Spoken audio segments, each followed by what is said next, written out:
All right, I got everything wrapped up on my end. Got a tweet out, got the retweet like, got the announcement sent. We're good to go. Thankfully, I have a checklist for all of this stuff, so I don't get lost in the sauce when I'm putting these shows together. But V Epiphany, thank you for being here. This is Making Time, a space for creators by creators. I have known you for quite a while. You were in the HV community back when it was kind of the OG collection. So I appreciate you being here. How has your day been? Oh, it's been good actually. Today was my first day back on Spaces. I took a little break for the holidays, so I ran my space this morning, and it was really good to see everybody. And then I went out for a little family time. We just finished watching Top Gun, and now I'm here. So it all worked out. Yeah, sounds like an action-packed day for sure. Had your first space, got to hang out with family. You haven't had any time to yourself, unfortunately. So I do appreciate you heading straight back into it and having this conversation. So this is Making Time. So this is a space all about you, V Epiphany. So I'll be asking you questions about your Web3 journey, what it's like to be V Epiphany, and everything along those lines. Feel free to talk about whatever you want to talk about. This is a super casual conversation.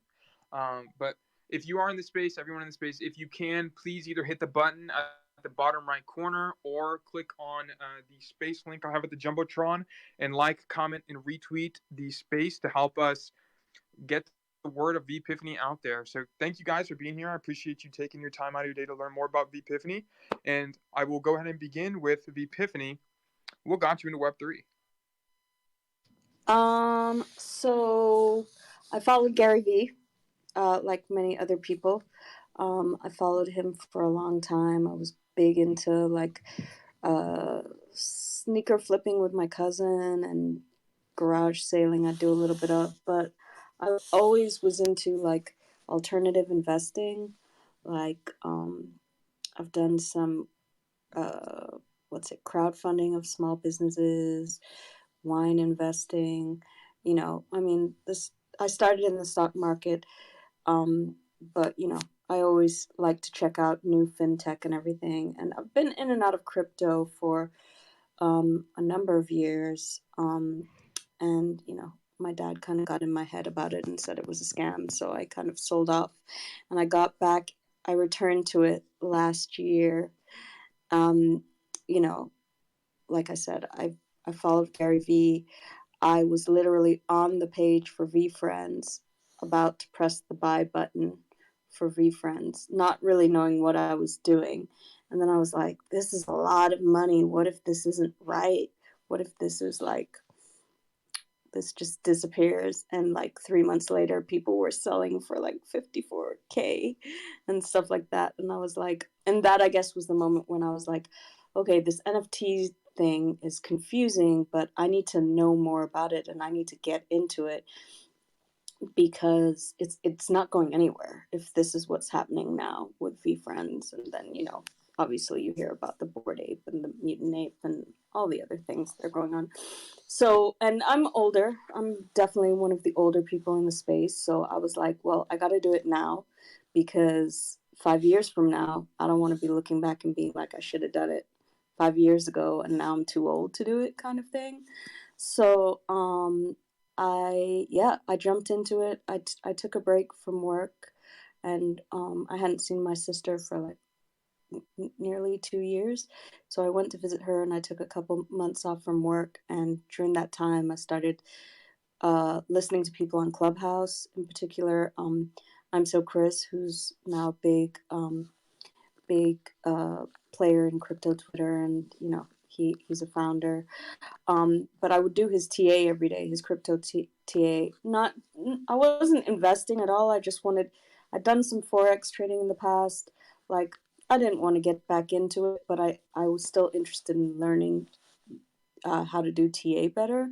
So I just would listen to that every day, and he would talk about NFTs. And so I was like, all right, well, I'm going to jump in. So I set aside a budget, and I was like, this money is my NFT budget. And if I lose it all, it's going to be NFT University. And if I win, great. you know. So I went into ETH NFTs, and yeah, it was kind of, I guess, the start of the downward spiral for everyone. It was very, very scammy at the time on ETH, like very scammy. I guess everybody just was riding that wave of people, you know, people were jumping in because they heard they could make money. And, so luckily I didn't get, well, I did buy one of my most expensive rugs ever on uh, ETH, and it was a Bored Ape derivative, but learned so much from it, like learned about derivatives, learned about what to look for in a rug, and yeah, that the burn on that hurt, but like it was also part of my NFT university tuition kind of thing. So I continued with the TA though, and I'm So Chris was bullish on Solana, constantly talking about Solana, Solana, Solana. And I'm like, I don't want to, I just want to be like good at one chain before I start moving. And then he brought out a collection, and I was like, all right, you know what? I'm just going to buy his collection. He's smart. I, I, I can see this going places. I'll buy an NFT in his collection. And it's his OG collection, which he still has to repurpose, but it was called the Foxes and the Kings at the time. It's gonna get a rebrand soon, because I talk to him still regularly, and yeah, that was my first Solana NFT, and that was, I think, in December or January, but I didn't really like get fully into Solana till I would say about March, when I went onto Twitter. Like I repurposed one of my old Twitter handles, but I was only using it to like enter competitions or, try to follow smart people who I thought I could learn more from. And then I jumped in this Twitter space, and actually one of the people who's in the Twitter space, Jazz, is in here right now. But it was Jazz and a couple other people, Alika from Rug Assassins, and the Jelly Rascals team was in there, and they were just really nice, and they were minting out what the Rug Assassins became, but was initially called the Honest Rug, his project. And I was like, okay, this sounds fun. I'll mint two of these. And I kind of, from that, got introduced to all of these other projects that I joined. The next one was the Wastelanders, which is my PFP, and still the community that I think of as my home community. Still go there if I have questions, still go there if I need, if I need a graphic artist, I go to Wastelanders first and foremost and see who's available or who has that skill set, so that, um, we can have like a mutually beneficial thing going on. But yeah, and it just kind of spiraled from there, and out of control, to the point that, like, yeah, I went over my NFT university budget, and now I'm here. And then I guess around September of this year, well, no, probably around July of this year, I started getting into spaces and like co-hosting spaces. I got a couple of chances randomly, like through Shrimp, Sapo, and Grim, and that was fun. But like, I didn't really take it very seriously. But it also was a good learning experience because, everybody's like hosting, co-hosting. It's not a big deal, but like there are a few mechanics to it. Bringing people up, taking people down. Kind of being wary of people who could like ruin the whole vibe in terms of trolling and whatever. So I started learning that. I started being a regular co-host on Bozo Breakfast with High Quality, and then that spiraled into me being a regular co-host on Solana Wake and Bake. And then when Name Games went down and he was in Twitter jail for like a month nearly, High Quality was trying to do Bozo Breakfast, then kind of take a break for an hour, and then he was doing Solana Wake and Bake, and he was really starting to burn out. And one day he said, after Bozo Breakfast, he said, "I'm not gonna do Solana Wake and Bake today." And I was like, all right, well, maybe I'll just open a space, and we'll call it not Solana Wake and Bake or something. I don't know. And I it was kind of a joke. And I looked around for another space to hop into after Bozo Breakfast, and there was nothing going on. So I was like, all right. And I opened a room, and it just said, no good spaces open. I'm making coffee. And like 60 odd people jumped in that day. Amy Street jumped in, was giving whitelist for Rove. All sorts of people were in there. People that I could never imagine would be in, like, I'd be in a speaker panel with even at that time, much less being in a space that I was hosting. And Twitter actually took me out because I couldn't hear anything for like 3/4 of the space. I couldn't hear what people were saying, but I didn't want to rug the space. So I just kind of sat there deaf for a while. And then finally I was like, I can't do this anymore. So I rugged and I came back, and yeah, there was some drop off, but Amy came back for a while and we talked and it was cool. So I started from there. I just kept on opening spaces after Bozo Breakfast and just kind of cementing myself in that 7 to 8 a.m. Eastern slot that I now call Solana Side Up. Yeah, and it's been cool. It's just, I was telling the guys this morning, every single day I open a space, I think today's the day that like nobody's going to show up. And every day people show up, and some days it usually is about an average of 30 per space, but some days it's only 3 of us just chilling for the majority of the time. But it's great because every day I learn something. Every day people share things with me. I try to make it a really beginner, new to the space friendly zone. So, I encourage the people who have been here a long time to like look out for the guys that are new, as well as, I try to make it really comfortable for them to ask questions and to not feel intimidated, because that's really important. I was super intimidated when I came in here, and it was even worse for me, I think, to a certain level, because I'm like also dealing with, I don't belong here. I'm too old for this.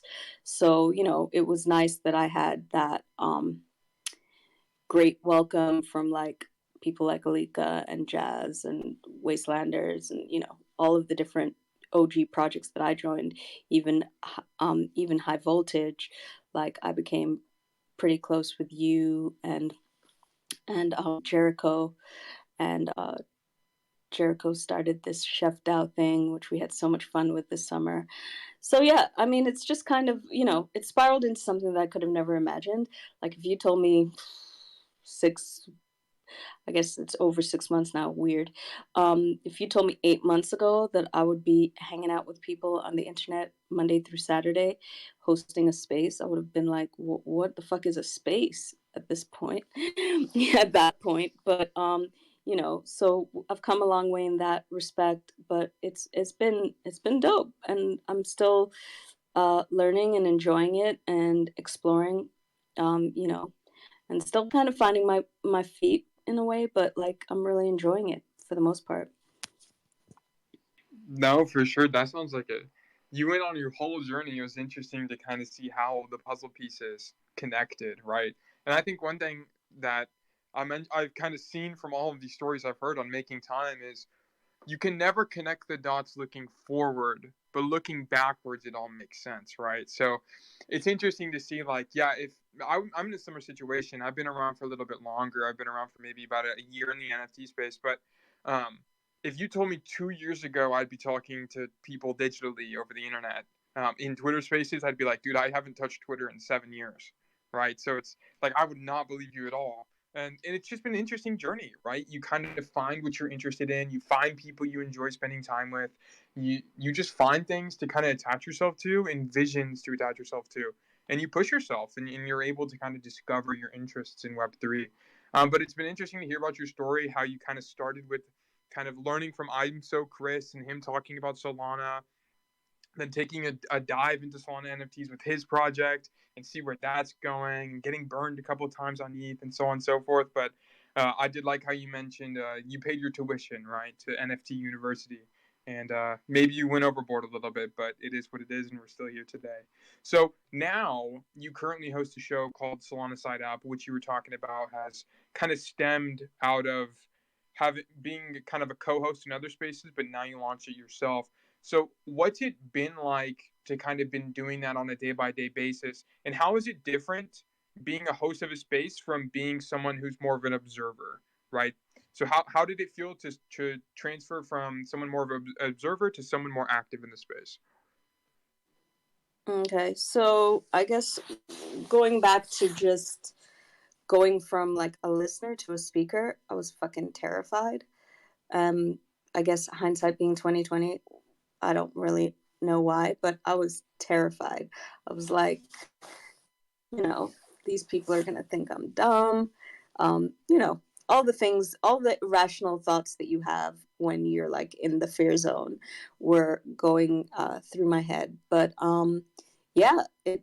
Uh, I went from that to speaking once in a while and speaking in smaller spaces and asking questions in spaces that I felt comfortable and like requesting and never getting brought up, you know, because I was just somebody they didn't know or somebody they didn't think probably had value, not had value, but you know, like I wasn't like Twitter famous at the time, as if it's that's even weird to say because I don't really feel like I'm, you know, but we all know each other now. Like known. I wasn't known in the space. I wasn't known as anything.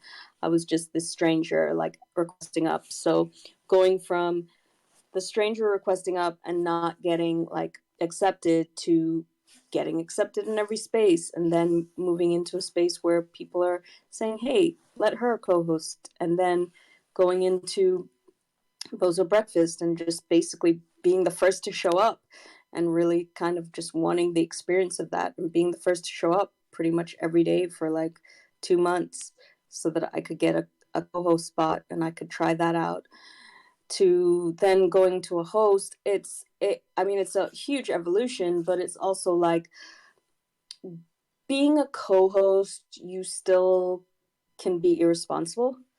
I I I feel, whereas being a host, you're responsible for that space and you set the tone for that space. And like, I'm not saying that uh what am I trying to say here? I'm not saying that one tone is better than the other, but I really wanted, it took me a little while to find my feet, but I just really wanted my space to be like as much of a like family and a community as it could. Um and you know, just a place like where everybody could feel as comfortable as possible.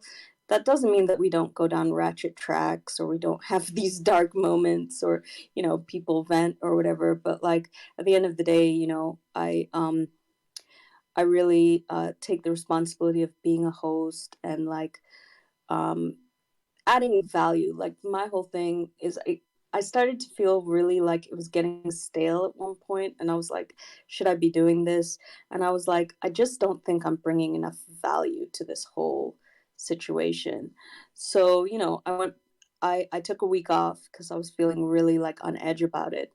I took a week off and I kind of just took a break. And towards the end of the week, I kind of regrouped and I was like, all right, we're gonna try some new things. And I started getting um, friends with projects to come and share what was going, you know, what their share their projects first of all, and then what was going on with their projects, and you know, so we could have a little bit more of that. And then most recently, I've been inviting people who have something to do with like safety and security to the space. So we had Pocket Universe very recently. That's an anti wallet draining program.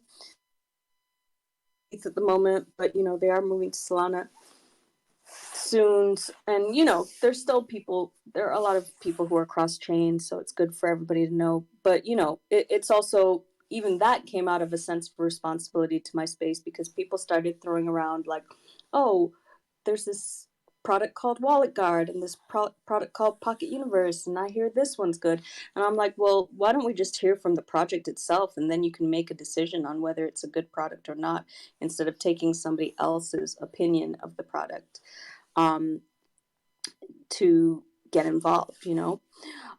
So I would say, like, being a host comes with, for me at least, comes with a greater sense of responsibility, because I can I carry those people, you know, I'm responsible for what those people hear for 1 hour in the morning. And, you know, I also want people to leave my space feeling good. I've been to those spaces where you just feel drained, or you feel like, what just happened? Or you enter some sort of battlefield and you just think, ugh, I don't want to start my day like that. Sure, we can get ratchet at night if you want to, but I don't want to start my day like that. I want us to have some laughs, maybe learn something, maybe just kick it and shoot the shit, whatever. So yeah, so I've been more intentional with how I've really tried to, in the last 2 months, be a lot more intentional with the way my space is run. um, you know, we usually run through the mint list each day. We usually, you know, talk about whatever's happening. There hasn't been a lot happening, so, you know, I just try to keep a lot. I try to keep it as positive as possible without being unrealistic, because we definitely keep it real, but keep it positive as well, because, you know, with everybody being down bad and it being winter and, you know, the economy and all of the different things that we could sit around and be sad about or cry about. I don't I want my space to be that, like, little oasis in the middle of all of this, or that little ray of sunshine in your day. Like, you know, so at least you started out like with some laughs, or with some, you know, humor, or with some, just some days it's just people venting, man, and people just need people to listen, or to give them some input, or give them some advice, or give them some guidance. So, you know, I go with the vibe of the space. I also made a big decision with my space as well. Well, with Solana Side Up in particular, I decided that I would never take sponsorship for it. I think all of the things that I just talked about, they are possible within a sponsored space, but I think that they're more possible in a space that you're not taking money and having to kind of facilitate somebody else's project in. So the homies are allowed to come. The homies come by and tell us about their project, but it's still a real good family friendly vibe. But if I were to ever do a sponsored space, which I haven't to date, it would be a different space, a standalone space altogether. And yeah, because I've just decided that 7 to 8 Eastern, apart from the fact that it's not a great time to market, um, yeah, there are people going to work and they're early birds who might miss a middle of the day thing, but it's still not, you're not going to get the optimal amount of people you want. You're not going to get as many as you probably get in a late nights, or a, you know, dinner time, drive time space, or whatever. You know what I'm saying? So apart from that, I just decided, like, that's not going to be a part of that vibe ever. So yeah, that's pretty much my take on hosting right now, at least. It's ever evolving, though. Yeah, it's a journey for sure. Like, you try one thing, maybe it does work, maybe it doesn't work, right? Like, I've been doing making time for, I think this is probably like my 10th episode, or maybe my 11th episode. But it's been a learning experience, dude. You do a couple, you learn mistakes. You're like, okay, I need to do this better, or maybe I need to add more commentary here, or whatever. And is Solana, is your space recorded, or is it an unrecorded space? It was unrecorded at first, and I have started recording it, but I don't really get all bent out of shape if I forget the record button, which has happened before. But I do try to make it recorded when there's like value, like when Pocket Universe was coming, or Breakout has come a few times, or the Decoders has come through. Even Jericho came to share what was going on with Syndicate. You know, I try to make sure that those are recorded, but every single episode, uh, sometimes I miss. And it started as an unrecorded space, and I think that was good because I needed to find my feet, and it was kind of a sandbox. Um, it was kind of the sandbox experimental stage. And now that I'm more confident about what I'm doing and I kind of have a little bit more, like, I don't stick to a strict format, but a little bit more of like a format and a groove. I really, I have a pretty regular co-host, Kami, who's incredible. And then my regular co-host when I started was M Mark, who's also incredible, but he's gone back to school, and it's hard for him to juggle everything. But whenever he is available, he comes. But now that it's more of a regular, and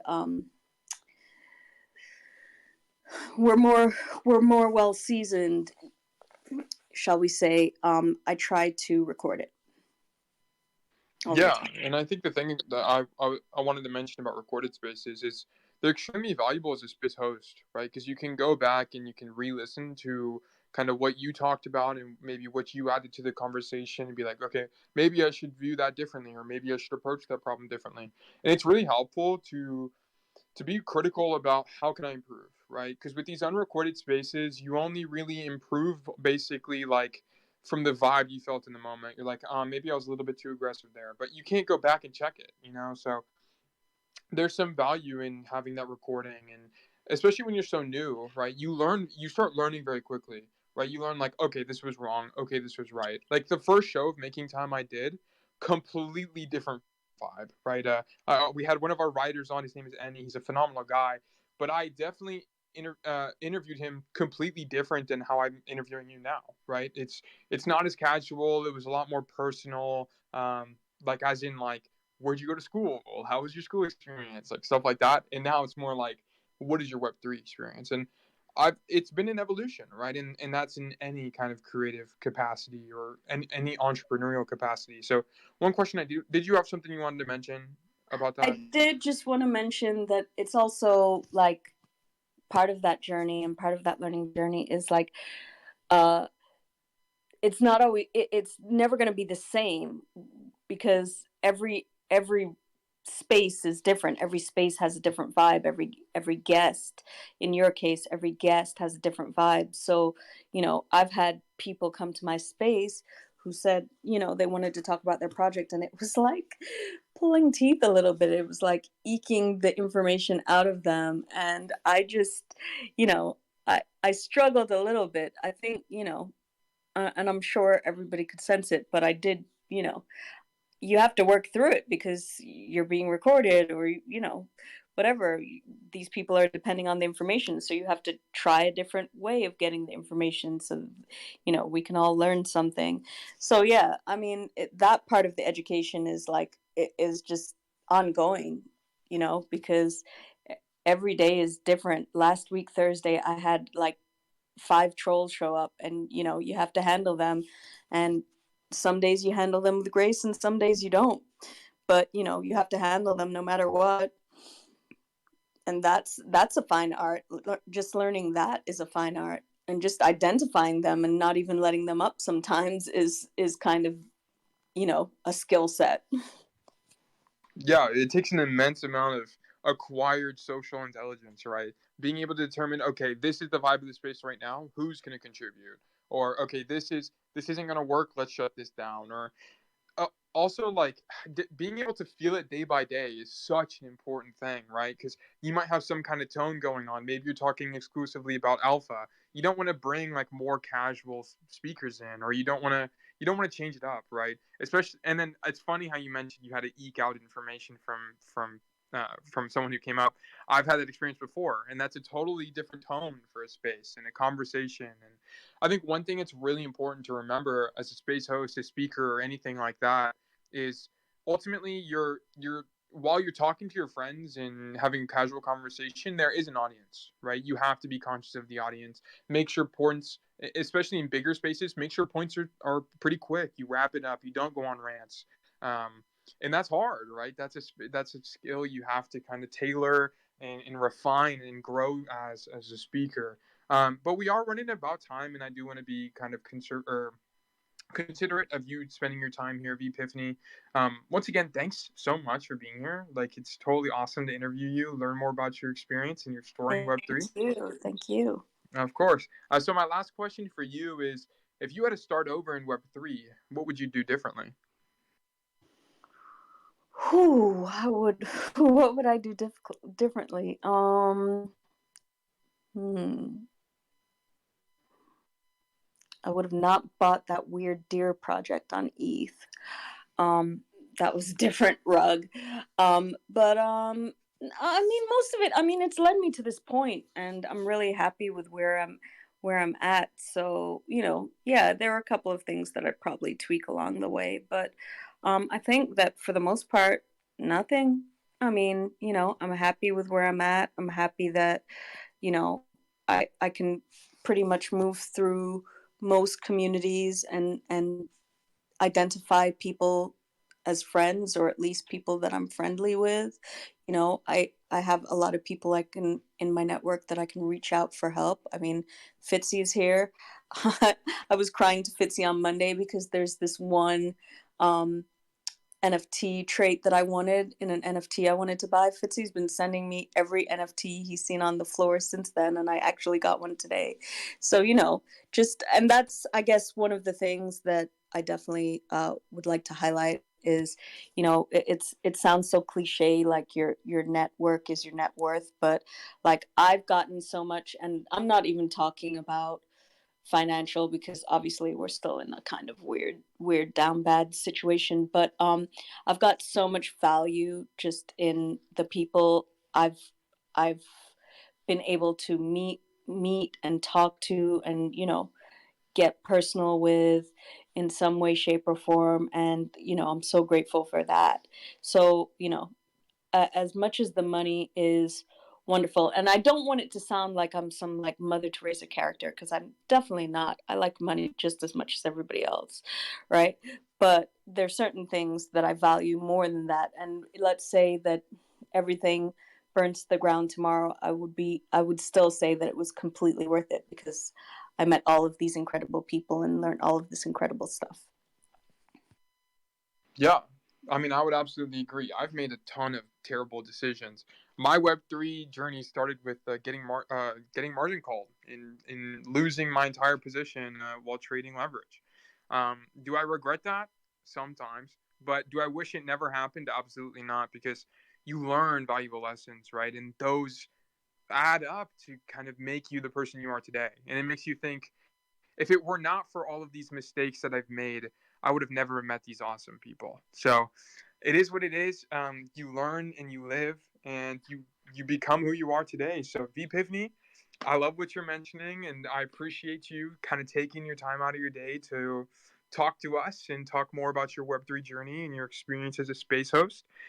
This is a daily show on the Syndicate Network. So tomorrow we will have another creator that we will be interviewing. So if you're interested in learning about tomorrow's creator, show up same time, 1:30 p.m. CST, 2:30 p.m. EST, and we'll be talking more about the next creator on the show. So, Epiphany, do you have anything else you want to add before I go ahead and wrap things up? No, thank you so much. I mean, when you asked me, I was like, I don't think I have anything to talk about, or anything like to say, or I don't know what people would be interested in, but we burned through that half hour real quick. So I guess we did have things to talk about. So thank you so much. It's been so fun. Yeah, for sure. I mean, time flies when you're having fun. So I enjoyed the conversation. It was awesome learning more about you.